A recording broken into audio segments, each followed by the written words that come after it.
It is a big idea, a new world order. It's good to be back at the Council on Foreign Relations. Last February, Obama pledged that he would resume the Security and Prosperity Partnership talks. In Pakistan, meanwhile, the first apparent U.S. missile strike since Barack Obama became commander-in-chief. We've got to give them a stake in creating the kind of world order that I think all of us would like to see. It is a global depression and one world currency. The bailout bubble, which is bigger than the dot-com bubble, bigger than the real estate bubble. The bailout bubble is $12.8 trillion. But what the government's going to do is it's going to turn this into an inflationary depression.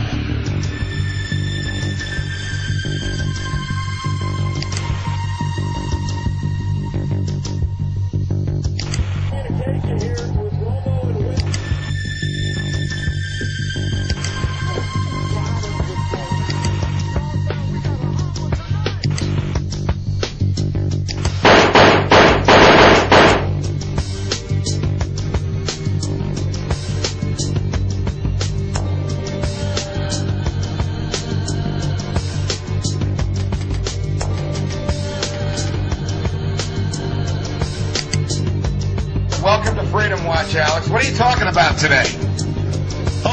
Just how hundreds of mainstream news articles a week are saying there is a new world order, a global government. It will be run by the very banks that are collapsing society by design, and we will pay carbon taxes to them. Here is Time Magazine headline, New World Order, and they say a new bank of the world will rule the United States. Here is the Financial Times of London, and now for a world government is the headline. They're openly announcing that the banks will rule the planet and will pay our carbon taxes. My first question is, several months after Obama stepped in as president of the United States, you make a documentary calling him a deceiver. Why? He said he wouldn't hire lobbyists. All he's done is hire high-powered lobbyists at every level of government. And he's handed the country over to the oligarchs, the international bankers, to loot the nation, according to Bloomberg Financial, of $9.7 trillion. He has lied about leaving Iraq. He said he would take the troops out immediately. Now he says 16 to 23 months, and he's going to keep them there.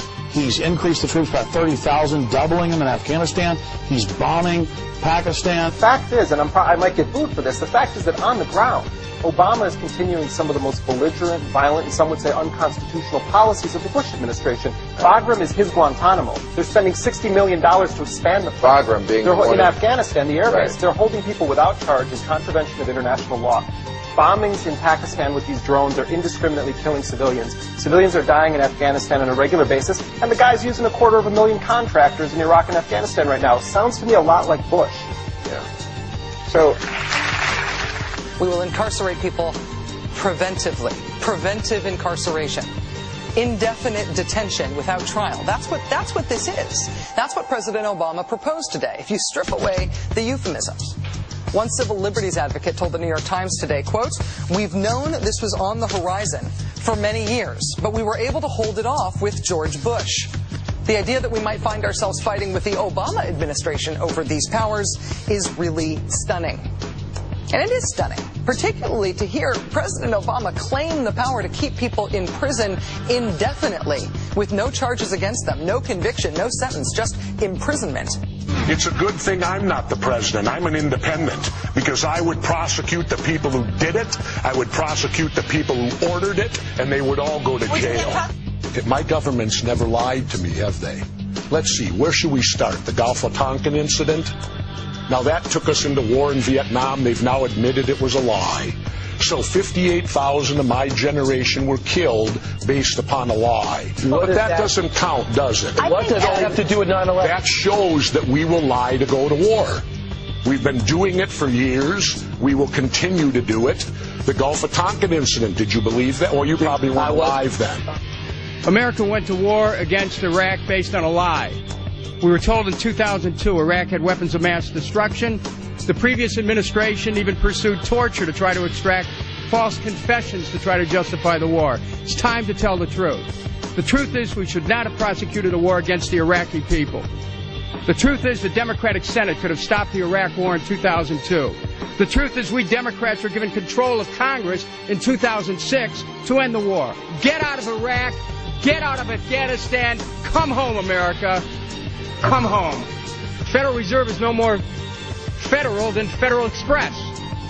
But yet it has the power to determine the direction of use of money in our economy.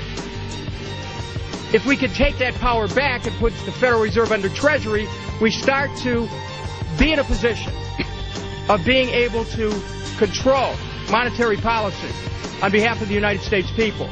They're creating another bubble, the bailout bubble, which is bigger than the dot-com bubble, bigger than the real estate bubble.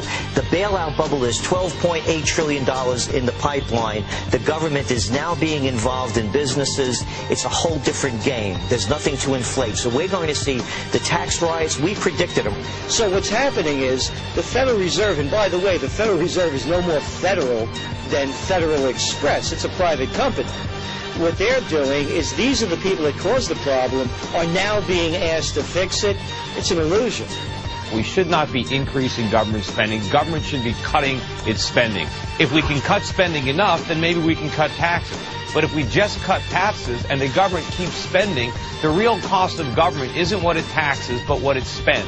And if it doesn't take it from us honestly through taxes, it's going to do it dishonestly by creating inflation. And that is exactly what they're doing. And we're going to pay for this, not in the future, but right now. We had a phony economy based on borrowing money, spending borrowed money.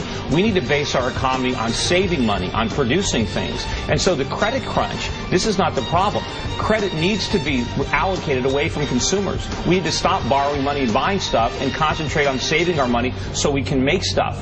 And maybe that's going to mean a rather severe recession. But what the government's going to do is it's going to turn this into an inflationary depression, which is going to be much, much worse. What if the American people learn the truth? That our foreign policy has nothing to do with national security, that it never changes from one administration to the next. What if war and preparation for war is a racket serving the special interests?